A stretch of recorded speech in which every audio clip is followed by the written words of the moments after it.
Thomas Jefferson once wrote, "To talk of immaterial existences is to talk of nothings.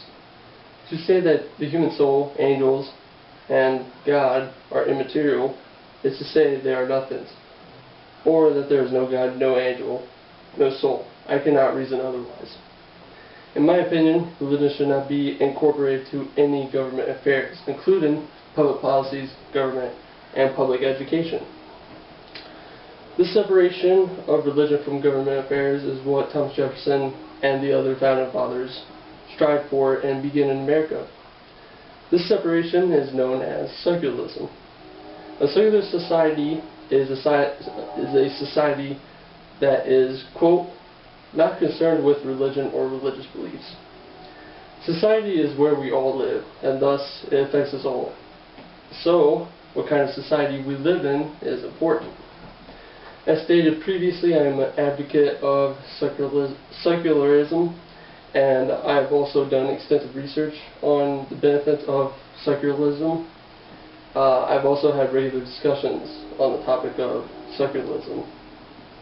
A secular-based society would be good for several reasons, including secularism promotes the educational well-being of a child. Also, secularism promotes human rights and equality, and secularism promotes fair governmental policies. So how does secularism promote the educational well-being of a child? Secularism promotes the educational well-being of a child by increasing the use of reasoning and logical thinking. By separating religion from education, religion can no longer be an excuse for why a child cannot learn a certain subject in school because it goes against their parents' religious beliefs. For example, some parents of certain religious beliefs will keep their children ignorant of critical thinking that would otherwise aid teachers in doing their jobs, like questioning integrity of information, which religions tend to frown upon. Bertrand Russell, a famous philosopher of the 1800s and 1900s, made a statement regarding children's education. Quote, "There is no rational ground of any sort or kind for keeping a child ignorant of anything that he may wish to know." In addition, because ideas like the Big Bang Theory and the theory of evolution go against most religious beliefs, religious parents will think such thinking is sinful. For example, parents can remove their child from a biology class that discusses the theory of evolution or a physics class that discusses the Big Bang Theory, even though both of these theories are demonstrable and founded in empiricism.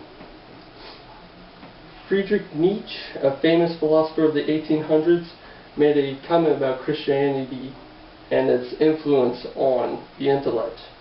Nietzsche says that Christianity has, quote, "corrupted the reason of the strongest intellects by teaching that the highest values of intellectuality are sinful, misleading, and full of temptations." Secularism may promote the educational well-being of a child, but how does secularism promote human rights and equality? Well, secularism promotes the human rights and equality by benefiting everyone. Religious people may still practice their religion, and irreligious people may not concern themselves with religion. Daniel Dennett, a prominent member of the Secular Coalition for America Advisory Board, explains one of his 5 scenarios for religion, and that religion will be like smoking, where it will be kept hidden and not worn on people's sleeves. In addition, public schools would treat all religions equal. As stated, in public schools, taking a religious side is unconstitutional. As stated in the First Amendment of the Constitution, the government cannot take sides in religious affairs.